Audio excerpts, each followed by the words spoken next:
let's have some fun today and let's open up the MiiCoffee Apex. I just received this in the mail and I know a lot of people are totally curious about it. So I thought what we're gonna do today is just open up the box, see what it comes with, what the machine is like, and what I have noticed a lot of people are curious about is what kind of components are in there. So let's take a look and see what's in this machine. So first of all, this is the inner box to the machine. It came in a much bigger box. All right, so let's see, what is this here? I think this is going to be a tamper. Yeah, we got something that looks like a tamper right here that you would see in a Sage. It is exactly 58.0 millimeters. So that's an important point. For this machine, a lot of people want 58 millimeter portafilter machines, and that's what this is.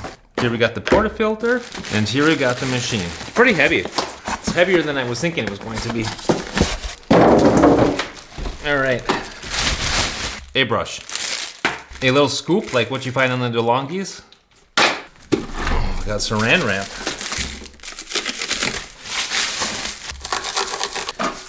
We have got some pretty sparse directions there. You can tell there is not a whole lot in there, but we're just going to see what can we do, first of all, without the directions. Here's the portafilter right here. It's got a plastic handle on there and it screws off, so you could put a wooden one on there if you wanted. That's going to be the standard thread there. It's got a dual spout on there, so it's pretty hefty portafilter. It's kind of what you would expect. I don't know if that's stainless steel or if it's brass that's been coated. Whatever the case, looks pretty nice. Comes with a double basket, a non-pressurized one, of course. Let's see, how much does that weigh? Portafilter weighs 490 grams. That's a hefty one. And here we've got a single basket as well, plus what looks like a back flushing disc. This is a rubber disc you can put in there, put some powder in there and do your back flushing. So far, so good. We got this machine here. Looks like it is a pretty standard machine. When I first saw this, the very first time was actually a machine very similar to this. It was called the Cappuccino 1, and I actually did a video on it, and people said, "Tom, isn't that a Gemini?" I said, "I don't know." And I did some research and I found out, yes, this chassis, this basis of an espresso machine has been around actually for years. They sell it on the Asian market under different names, including Gemini. They've been selling it in Hungary under some kind of, I don't know what kind of descriptor they use in Hungary, but they've been selling this for a while now under different names. And I'm thinking what happened is that whatever Chinese company came up with the design, they must have thought, let's distribute it further. Let's get into the American, let's get into the European market more, and let's find some partners to do that with. So they have partnered with MiiCoffee, which you see right here. This is branded MiiCoffee. And who the original manufacturer is, I'm not all that sure. Maybe somebody can tell me in the comments. But anyway, this is the drip tray here. The drip tray is plastic on the bottom. Here it's got a red float that comes up to tell you to drain it. The outside is what looks like brushed very thin steel. This is thicker. This one, that is a pretty thick gauge right there. I'm guessing that's about 1 millimeter. In fact, this gauge is exactly 1 millimeter. So yeah, this is heavy duty enough. That's all right. Then we got a fully revolving steam wand here with a 1-hole tip. That might be actually a little bit underpowered with a 1-hole tip on there. You usually see that on other machines like the DeLonghi Dedica, for example. And you see nothing is coming out. There's no hose inside, which tells me that this is not a non-burn steam wand. So this will probably get nice and hot. So be careful with that one. Something that I didn't notice on the Cappuccino is it didn't have a manometer. This one comes with a manometer, which is nice. And what this comes with that I really liked on the Cappuccino 1 is this, listen. So this right here, first of all, it turns on the pump to the steam wand, and it also opens the valve at the same time. So it's a kind of nice feature. It's a nice ergonomic feature, just and it's open and it's on. Really cool. And it's rubberized. So actually I quite like this handle. That's neat. You got a PID here as well, and you got 3 buttons to turn it on. You got a button right here for, I don't know, manual mode as it looks. And here you've got probably what is an automatic mode on there. Looking at the back, we got this very generic kind of water tank here. It's the same one that I have seen on the Cappuccino, and I'm guessing it's the same one that's on the Turin Legato. So whoever is the original manufacturer has teamed up with MiiCoffee, has teamed up with Turin, and they are selling this machine branded under their name. And to be honest, it's not that unusual. I know that Breville did the same thing in the European market before they introduced Sage. They had other companies making it under Gastroback in Germany, and I think under some different other names in Russia, in South America. So sometimes that happens. Let's turn it around and take a look at the back. The back here, all you have to do is remove these 4 screws on the back, and then you can see what's inside. And I thought that, 6 screws. I thought that would be interesting for you guys. Let's see what's actually inside the machine before we even turn it on. It is under a fair amount of tension. Okay. All right. Ta-da! So what you see, bring my phone a little closer. What you can see is that there's one pump down there in the bottom that looks like an Alka pump in the bottom. Can't tell for sure from here, but it does have a brass fitting on the end, which is a good sign. All right, here we go. Getting value from this video? Please take a moment to like and subscribe. Alrighty, I've got this guy all opened up, and now let's just take a quick look at it and see how it works, what it's got inside. And I think what we want to start with, probably the biggest question that people are asking themselves is this a dual boiler? Does it have a dual heating system? And yes, it does. It's got what looks to be a stainless steel boiler for the brew group. And it also has a thermoblock here for the steam. We're going to take a look at each of those circuits in just a moment. But there is one important thing to mention. There is only one pump. So with there being just one pump, which is here in this red casing here, that means you can only do one thing at a time. So you're not going to have the dual functionality of being able to steam milk and pull an espresso at the same time. The good thing is you won't have to cool down your brew boiler here after steaming, because those two are separate. So that's a nice thing. But no, it's not a dual boiler in the traditional sense. So let's just take a look here one time. I have already labeled a few things and have found out where the thermal probes are and that kind of stuff. So we have got a pump down here. I'm guessing it's an Alka. And normally what you've got on the back side or the downstream side of the pump is an overpressure valve that you can adjust. I don't think that they have one here. It looks like just a coupling.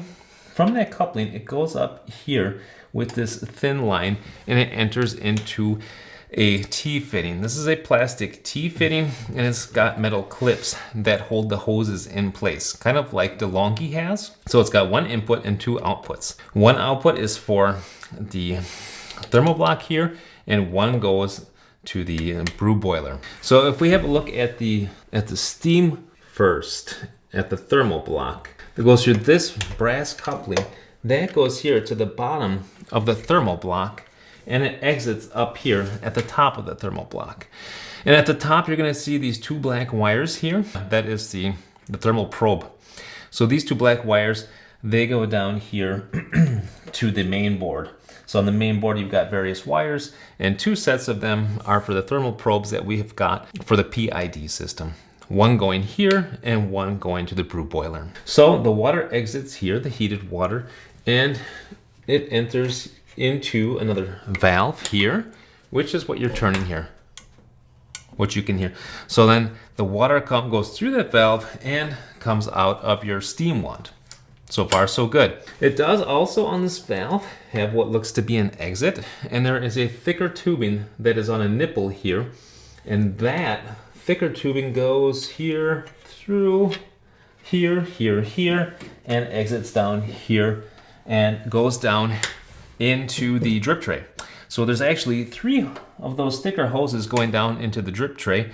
One is generally for the pressure relief valve after your extraction to release the pressure off the puck. And then as it looks here, we got one for any kind of extra pressure that would be coming off of the steam wand, and then we have another one as well. But anyway, that is the circuit for the steam wand. And I'd like to just take a second to say, what I like about this is they have a lot of nice, robust brass fittings in here. So you'll see them here, here, here, here, here, here, here. There's a lot of brass in there. And I've seen on a lot of DeLonghi machines, on Sage, Breville machines, plastic fittings. And so here it's nice for me to see a whole lot of brass being used. Then we've got the second line, the second circuit, which goes, this is the lower one on this T-fitting, and it goes up here to the top of the boiler. And then the boiler has got another line coming out, and I believe it goes down to another brass T-fitting here, and it comes out on the other side up here and goes back into the boiler. And there's also a solenoid in that path, as well as some kind of valve. And I think that's actually where you might be able to adjust the pressure inside your brew boiler. Don't know for sure. I'm gonna try it out later. There is a, can't see it, but there's a screw here on the bottom coming out. I'm gonna see if I can adjust the pressure. But anyway, that seems to be some kind of pressure adjustment. So that's the brew boiler. And to me, it looks to be stainless steel. It's certainly not brass or copper. And what you've got on top, of course, are your heating elements, and those are nice and robust, and they have nice thick covers on them, which I do appreciate, thick rubber covers on there. And then you've got also what looks to be 2 thermostats. Not really sure why you need thermostats if you've got these thermal probes for the PID, but they're on there. There also looks to be 2 thermostats on top of this thermocoil, thermoblock. I'm not really sure what they're for. Maybe you guys know, you can write it into the comment section. There are also 2 solenoids here on both the thermocoil path as well as the brew boiler path. So that's what you've got going on in here. A whole bunch of brass parts, separate lines. And then looking back on the front, you've got a micro switch on here that goes back to the main board. And then of course, all of your buttons here, those are wired here back to the main board as well, and are protected by some braided covering. There's also, coming from the top of the main board there, 12 volts for the LED in the front, which also has a braided covering. So those are nice things to see. The fact that they're using these kind of components, that they are protecting the wires, that they're using these metal clips. Breville oftentimes will use zip ties for the lower pressure lines. In here, you just have metal clips for everything. So in my estimation, it's put together well. Oh, and one more thing I nearly forgot to mention is that there is some foam padding here on the sides. I believe that is probably for a little bit of vibration, noise dampening. Might also be for a little bit of heat insulation. I'm not sure, but it's kind of nice to see that as well. The boiler itself, however, is not insulated. It does look like the thermoblock is insulated. It's got this, I don't know, it's kind of some kind of like foam stuff on there. So yeah, that's what the insulation looks like inside. Okay, I've got it back together now, but I do have to mention one thing. It's a very tight fit to get this back plate back on. The holes are small. You gotta get on the top, left and right, 3 different parts lined up, and the screws are not tapered. So I got 5 in well. The 6th one I couldn't really get in completely, unfortunately. So yeah, tolerances there are leave a little to be desired, but that's as good as I could get it. Kind of mangled the screw to get it back in, to be honest. And I've turned a screw or 2 in my day. What I want to do next is put it together and just see how it operates. But let's just get this started up and see what the commissioning is like.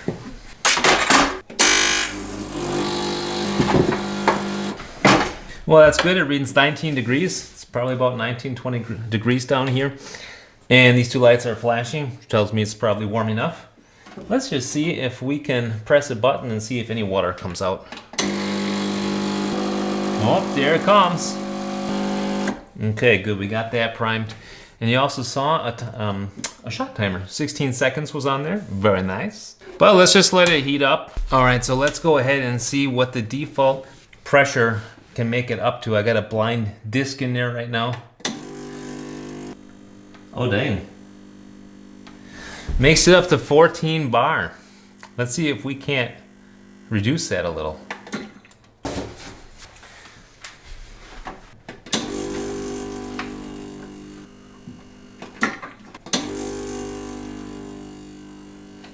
All right, so I have turned that screw inwards clockwise 3 full rotations. I've turned it back 4, and it actually doesn't make any difference at all on the pressure.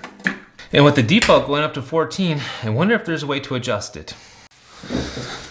All right, so it is the next morning. Let's turn on the machine and make ourselves a cappuccino and just see how long does it take to warm up. We're gonna use the included tamper. I'm going to use this Eureka Libra grinder. And yes, the machine's not completely warmed up, but I've gotta get going to work. So just, let's just do it. Give it a shot. 16 grams in the basket. And just for fun, I am using a bottomless portafilter here so we can take a look. Excellent. Not a perfect fit in there. Would be nice to have a better one. This Mota is a 58.4, so it gets all of the espresso, including at the rim, which is nice. And where we at? Oh, 57, still got a little bit to warm up.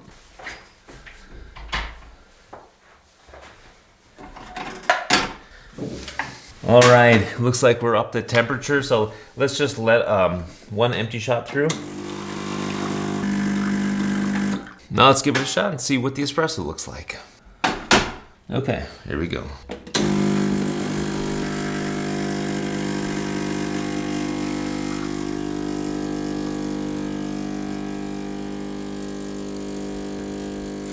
$17 grams, 23, stop it at 32. 34. Okay, well, so there's our shot right there. It did run pretty fast at 18 seconds. I would have to tighten the grind a little bit or increase the dose. But anyway, it's not that hot. It's just a little sour because this machine, I'm sure, could use some more time in heating up. But it's just the first time that I'm using it. So let's just go ahead and steam some milk and see how that works.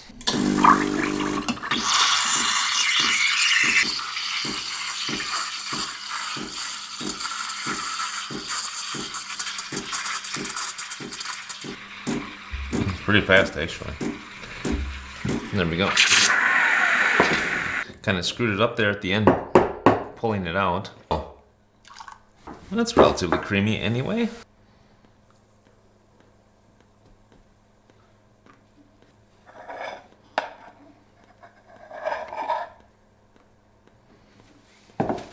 Well, for a first cappuccino, that doesn't look too bad.